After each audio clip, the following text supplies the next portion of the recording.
वंदे मातरम साथियों, मैं हूं आपका दोस्त भूपेंद्र तिवारी। दोस्तों, आज हमारे समाज में बहुत सारा बदलाव आ चुका है। जाति के आधार पर भेदभाव बहुत ज़्यादा मिट चुका है, क्योंकि हम सभी लोग जब भी आप देखते होंगे किसी दुकान पे जाते हैं तो कभी हम उसकी जाति जानने का प्रयास नहीं करते। किसी जूस वाले के यहाँ जाते हैं तो उसकी जाति जानने का प्रयास नहीं करते, और किसी भी प्रकार के प्रतिष्ठान पर जाते हैं, रेस्टोरेंट जाते हैं, होटल जाते हैं, किसी ठेले वाले पर भी खड़े होते हैं तो हम उसकी जाति जानने का प्रयास नहीं करते, बल्कि उसकी शुद्धता, स्वच्छता, सफाई और भोजन का स्वाद इत्यादि देख करके जो है हम उसके यहाँ जाते हैं।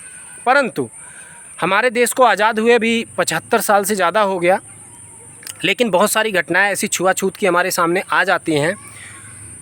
ऐसी छुआछूत की घटनाएं हमारे सामने जो आती हैं उसका कारण क्या है? चंद लोगों की मानसिक विकृति। ये चंद लोगों के कारण जो है पूरा समाज जो है इस भयंकर बीमारी से ग्रसित होता है। और आज के 2 साल पहले मुझे एक ऐसी पुस्तक मिली जिसका शीर्षक है अस्पृश्यता एक सामाजिक विकृति। अस्पृश्यता एक सामाजिक विकृति है और इसका समस्या और समाधान क्या है। तो दोस्तों, समस्या क्या है?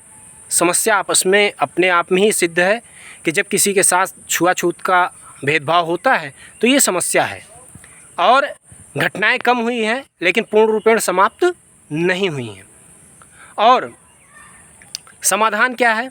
समाधान है प्रत्येक व्यक्ति को, प्रत्येक वर्ग के बुद्धिजीवी लोगों को सामने आना चाहिए, आगे आना चाहिए।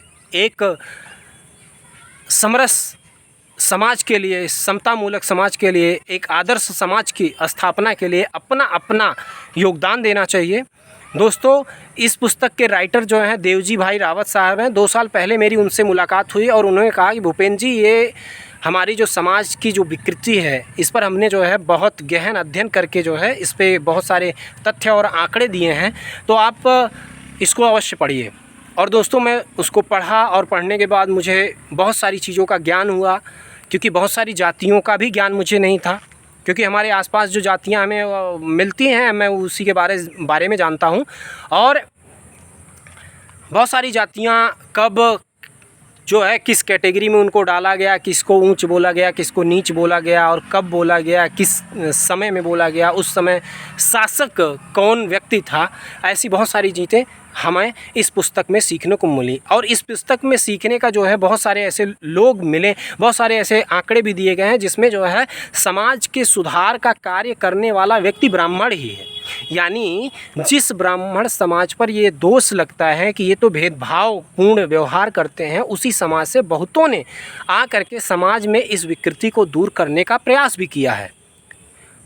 इसमें आप बहुत सारे ऐसे लोगों का नाम जोड़ सकते हैं। अंबेडकर जी के समय में वीर सावरकर जी ने जो है अस्पृश्यता को, छुआछूत को, भेदभाव को दूर करने के लिए बहुत प्रयास किया। बहुत सारे समाज के उन लोगों को जिनको मंदिर में प्रवेश करने पर जो है बड़ी पाबंदियां होती थी या उनके साथ छुआछूत होता था, भेदभाव होता, उनको मंदिरों में प्रवेश कराया, उनसे पूजाएं करवाई, उनका घर वापसी किया। क्योंकि पहले तो छोटी छोटी बातों पे जो है लोग जो है धर्म से बाहर कर दिया करते थे। अगर मुग़ल ज़बरदस्ती गौमांस अगर किसी हमारे अनुसूचित भाई को खिला दिए तो फिर जो है उनको अलग कर दिया जाता था कि नहीं नहीं, तुम तो गौमांस खा चुके हो, तुम जो है हिंदू हो नहीं सकते। तो बेचारे मजबूरी में उनके साथ भेदभाव होता और फिर मजबूरी में वो जो है धर्मांतरण करते थे। लेकिन वीर सावरकर जी ने इस क्षेत्र में बहुत बड़ा काम किया है, और अंबेडकर जी से उनकी व्यक्तिगत जो है जो पत्राचार हुआ है उसमें भी उन्होंने जो है अंबेडकर जी को भी इस कार्य में आगे आने के लिए जो है प्रोत्साहित किया है, आमंत्रित भी किया है। उसके अलावा जो है ईश्वरचंद्र विद्यासागर, राजा राम मोहन राय, पंडित श्री राम शर्मा आचार्य, ऐसे न जाने कितने समाज सुधारक हुए हैं जिन्होंने हमारे समाज को नई दिशा देने का काम किया है। तो दोस्तों, जितने भी लोग मुझे सुन रहे हैं, मैं आप लोगों से एक ही निवेदन करना चाहूँगा, भाई भेदभाव वाले बयान मत कीजिए, नेताओं के चक्कर में मत पड़िए। हिंदू समाज को तोड़ने के लिए हिंदू देवी देवताओं पर गलत टिप्पणी मत कीजिए, जातिगत टिप्पणियों से बचिए, क्योंकि जातिगत टिप्पणियाँ, देवी देवताओं पर टिप्पणियाँ, असली रामायण नकली रामायण का जो चक्कर है, ये हमें समरसता लाने नहीं देता। एक बार की मैं बात बताऊं कि ये बहुत अच्छे हमारे मित्र हैं, ग्रुप में वो जुड़े भी हैं, हमारे साथ हैं, उनसे बहुत सारी वार्तालाप हमारी होती है, अनुसूचित समाज से हैं। एक बार जो है उन्होंने जो है ग्रुप में जो है पेरियार की जयंती पर उन्होंने जो है कमेंट किया।